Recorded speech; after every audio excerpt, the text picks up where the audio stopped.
Hi everyone, it's Natalie here from Sanskrit Blue Tarot. Or just Sanskrit Blue, either one. Um, Welcome. If you're new, welcome. For those of you who are new and you don't know what I do for a day job besides reading tarot, which I do, I'm also an end-of-life doula. And my most recent clients have kind of taken over a greater portion of my life than I think either of us had intended, just because their needs, I came in to just sort of help them get things situated, and it turned out that it ended up being a very good fit for them that I work for them. So yeah, it's intense. So I do that a lot during the day, and things have been getting more and more intense as the client's situation is taking its natural course. So those things happen. But when they have a tough day, it means that I often also have a tough day, or at least a very long day. And today was definitely, this has been a long week. Let's just say that. It's been a very long week. Okay. But a very enjoyable week, and I'm having so much fun doing these prompts. So there we have it. So most of the readings, let's see, where are we? We're on day 9, and most of the readings that I've done over the last year kind of go whoop, and they're out. And the occasional one, really it becomes memorable because of the interaction with the client, or because of something, beautiful that took place within that, within the space that was there with the client. So it usually means that it taught me something really valuable about myself, or about the nature of human beings, or that there was something I learned that was really profound and that stood out, that was about the cards, or about the way I interact with the cards. And so I've been kind of looking back through all of my notes, because I try wherever I can, and I have them all over the place in different systems, but this happens to be in this notebook.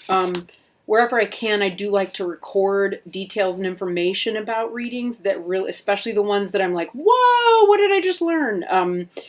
Because, well, why wouldn't you do that, if you can? Yeah, I don't know. I like having a record of it that I can come back to. So, and in this case, it turns out to be okay.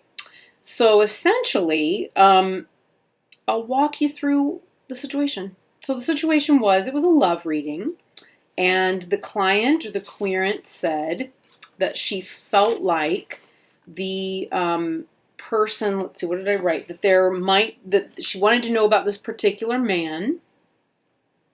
And then she said she wondered if, maybe there might be something going on with someone else. And basically, I was learning to read with a new deck. And the new deck is this one. It's the Lunar Nomad. Get it? Lunar Nomad Lenormand deck, which I actually really, really love, even though it is not anything like a petite Lenormand. It is not petite. But I love the images, and they're evocative, and they have a lot to them. There's a lot in there.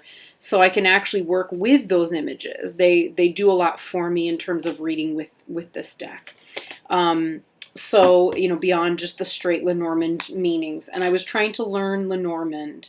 So one thing I did when I got a chance was I said, I just want to read, I want to lay out a second deck here to see what it has to contribute. And the cards that came up, we got the woman,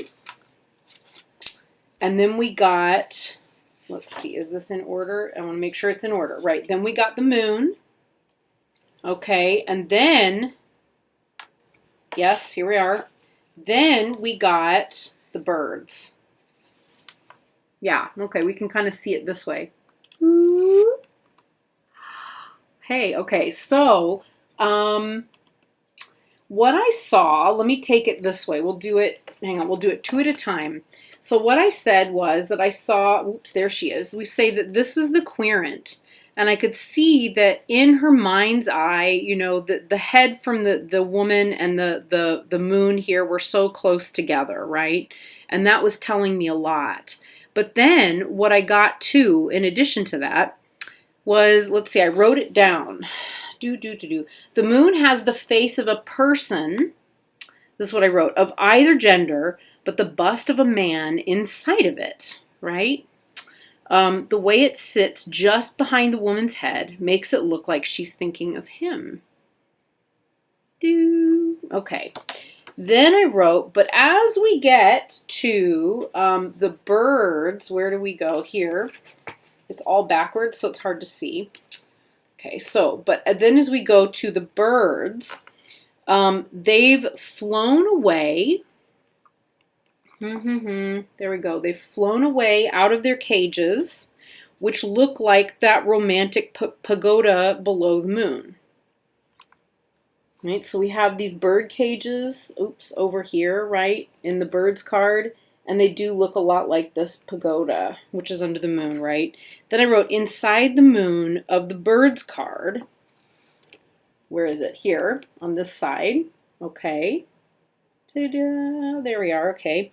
The two birds are looking toward one another. So, as I was looking at these three cards all together, right?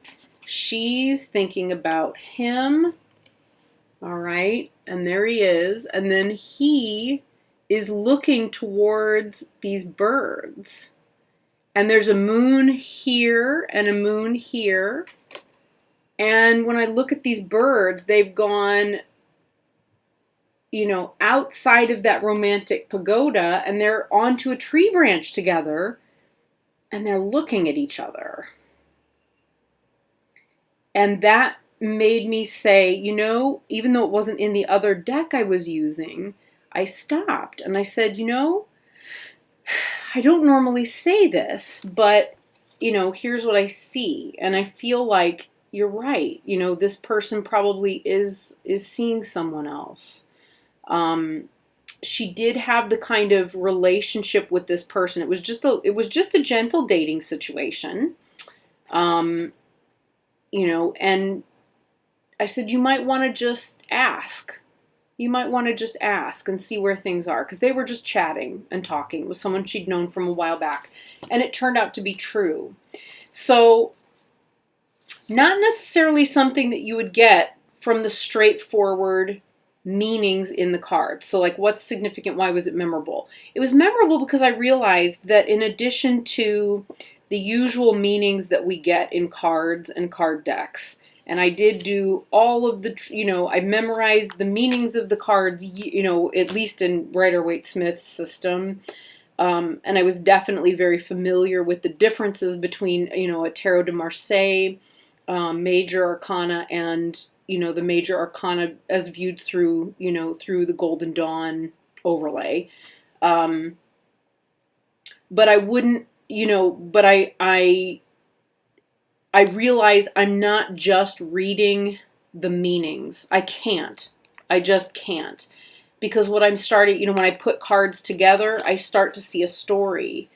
And I didn't realize, I think, until that moment when someone was asking me, it was one of the first times, too, that I actually shifted from, a more psychological perspective of reading tarot. So using tarot to talk about a particular situation in the querent's life that would help them get a sense of where they are with it, or a different view or perspective of it that they don't presently have. And I sort of went from doing that to working more predictively, and reading on a more actually, even a more third-party level, which is not something I generally ever wanted to do. And yet, well, that's a whole other video, isn't it? That's a whole other video. But suffice it to say that this was the big moment where I kind of went, oh, maybe it's possible to put that out there and find a way to put that out there, so that you can serve the client, you can answer their question, yeah, and find a way to maintain a sense of integrity. And I also then realized that, reading what you see, see what's there instead of just going with blind meanings. If I'd just gone with blind meanings for this, I probably would have come up with something different. Oh, by the way, you're being gossiped about. Like your intuition that you might be being gossiped about is absolutely correct. That's not what it was. This came up in response to a specific question. So I guess I don't know if that makes sense. I don't know if that was really in any way helpful. It just kind of, you can memorize meanings. I guess because I'm working with Lenormand and I'm now trying to work with, juxtapose between memorizing meanings and taking the information that you get from the actual card, right? This fish card has a lot more visual information in it besides just fish.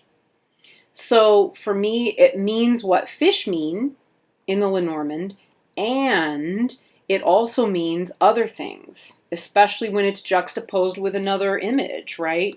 If I put it with another image that has, here we go, right? We put the fish with the coffin. Well, this is not a coffin. It's a reliquary, and it's got an hourglass in it, and it's got a bird, and there's all sorts of possibilities there, depending on what the querent asked. Gosh, I'm sorry. These are so big, and I'm trying to figure out how to work this way. But yeah, depending on what the querent asked, there's possibly a connection between, the bones in this card and the sort of vessel and the vessel that's underwater here, right? Maybe there's some kind of a secret in the family that people didn't, that someone didn't know about. I don't know. Who knows? Things that are long buried, things that have, I don't know. But, it changes the way that you read. It can change the way that you read. So, yeah, I guess that the discovery for me was I can't divorce, learning meanings is helpful, and it's not either or, it's and. What's being asked and what do I actually see here? What's in front of me? Because somewhere between those things and the question, there's an answer.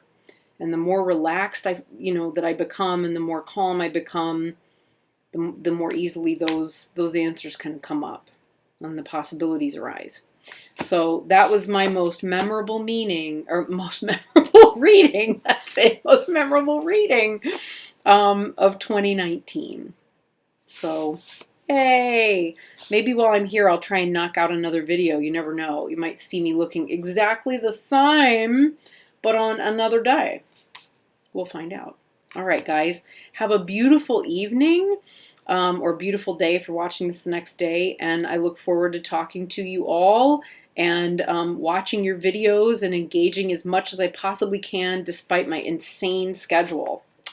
Because this really makes me happy and keeps me going when the going gets really messy in my day job. Okay, guys. Take care. Lots of love to you all. Bye.